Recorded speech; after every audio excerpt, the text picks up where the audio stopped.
Hi ಎಲ್ಲೋ ಎಲ್ಲರಿಗೂ ನಮಸ್ಕಾರ. Rashmi cooking ಚಾನಲ್ಗೆ ಸ್ವಾಗತ. ನಾನಿವತ್ತು ಆರೋಗ್ಯಕರವಾದ ಹೆಸರುಕಾಳು ದೋಸೆ ಯಾವ ರೀತಿ ಮಾಡೋದು ಅಂತ ನೋಡೋಣ. ಇದನ್ನು ಪೆಸರಟ್ಟು ಅಂತಲೂ ಕೂಡ ಕರೆಯಬಹುದು. ನೈಟ್ ನೆನೆಸಿ ಬೆಳಗ್ಗೆ ರುಬ್ಬಿದ ತಕ್ಷಣವೇ ದೋಸೆಯ ಮಾಡ್ಕೊಳ್ಬಹುದು.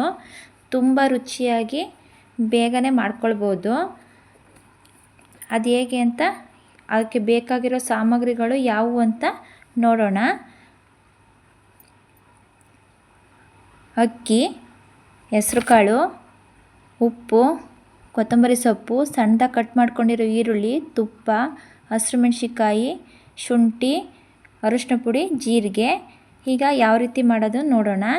ಒಂದು ಬೌಲಿಗೆ ನಾನು 2 ಲೋಟ ಅಕ್ಕಿ ತಗೊಂಡಿದ್ದೀನಿ, 1/4 ಲೋಟ ಹೆಸರುಕಾಳು ತಗೊಂಡಿದ್ದೀನಿ, ಸ್ವಲ್ಪ ಉದ್ದಿನಬೇಳೆ ಹಾಕ್ಬಿಟ್ಟು ನೀರು ಹಾಕಿ 2 ಸತಿ ತೊಳೆದ್ಬಿಟ್ಟು ನೈಟು ನಾನು ನೆನೆಸೋಕ್ಕೆ ಇಡ್ತಾಯಿದ್ದೀನಿ. ಒಂದು 7 ರಿಂದ 8 ಅವರ್ ನೆನೆಸಿಟ್ಕೊಂಡಿದ್ದೀನಿ.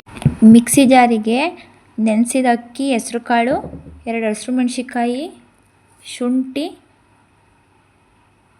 ಜೀರಿಗೆ, ಕೊತ್ತಂಬರಿ ಸೊಪ್ಪು, ಅರಿಶಿನ ಪುಡಿ, ಸ್ವಲ್ಪ ನೀರು ಹಾಕೊಂಬಿಟ್ಟು ಸಣ್ಣದಾಗಿ ರುಬ್ಕೊಳ್ಳೋಣ. ನೋಡಿ, ಈ ರೀತಿ ನಾನು ಸಣ್ಣದಾಗಿ ರುಬ್ಕೊಂಡಿದ್ದೀನಿ. ಉಪ್ಪು ಹಾಕ್ಕೊಳ್ತಿದ್ದೀನಿ ನಾನು. ನೀವು ಕೂಡ ಹಿಟ್ಟು ಎಷ್ಟಿದೆ ನೋಡ್ಕೊಂಬಿಟ್ಟು ಉಪ್ಪು ಹಾಕ್ಕೊಳ್ಳಿ. ಚೆನ್ನಾಗಿ ಈ ರೀತಿ ಮಿಕ್ಸ್ ಮಾಡ್ಕೊಳ್ಬೇಕು. ನೋಡಿ, ಈ ರೀತಿ ನಾನು ಮಿಕ್ಸ್ ಮಾಡ್ಕೊಂಡಿದ್ದೀನಿ. ಈಗ ನಾವು ಸ್ಟವ್ ಆನ್ ಮಾಡಿಕೊಂಡು ಒಂದು ತವ ಇಟ್ಕೊಳ್ಳೋಣ. ತವ ಬಿಸಿ ಆದಮೇಲೆ ನಾವು ಹಿಟ್ಟನ್ನು ಹುಯ್ಕೊಳ್ಬೇಕು. ಈ ರೀತಿ ನಾನು ಹಾಕ್ಕೊಳ್ತಿದ್ದೀನಿ. ಈಗ ಹಿಟ್ಟು ಹಾಕಿ 1 ನಿಮಿಷ ಅದನ್ನು ಬೇಯೋದಕ್ಕೆ ಬಿಡೋಣ. ದೋಸೆ ಬೆಂದಿದೆ. ಈಗ ನಾನು ಅದ್ರ ಮೇಲೆ ಸಣ್ಣದಾಗಿ ಕಟ್ ಮಾಡ್ಕೊಂಡಿರುವ ಈರುಳ್ಳಿಯ ಈ ರೀತಿ ಸುತ್ತ ಉದುರಿಸ್ಕೊಳ್ತಿದ್ದೀನಿ. ಕೊತ್ತಂಬರಿ ಸೊಪ್ಪು ಕೂಡ ನಾನು ಹಾಕ್ತಿದ್ದೀನಿ. ಬೇಕಾದರೆ ನೀವು ಕ್ಯಾರೆಟ್ ಕೂಡ ತುರಿದು ಹಾಕ್ಕೊಳ್ಬೋದು. ನಾನು ತುಪ್ಪ ಹಾಕ್ತಿದ್ದೀನಿ. ನೀವು ತುಪ್ಪ ಬೇಡ ಅಂದರೆ ಎಣ್ಣೆ ಕೂಡ ಹಾಕ್ಕೊಳ್ಬೋದು. ದೋಸೆ ಬೆಂದಿದೆ. ಈಗ ತೆಗಿಯೋಣ.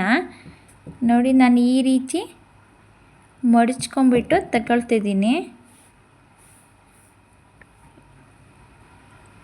ನೋಡಿ, ಈ ರೀತಿ ನೋಡಿ, ಪ್ರೋಟೀನ್ ಇರುವಂತಹ ಹೆಸರು ಕಾಳಿನ ದೋಸೆ ರೆಡಿಯಾಗಿದೆ.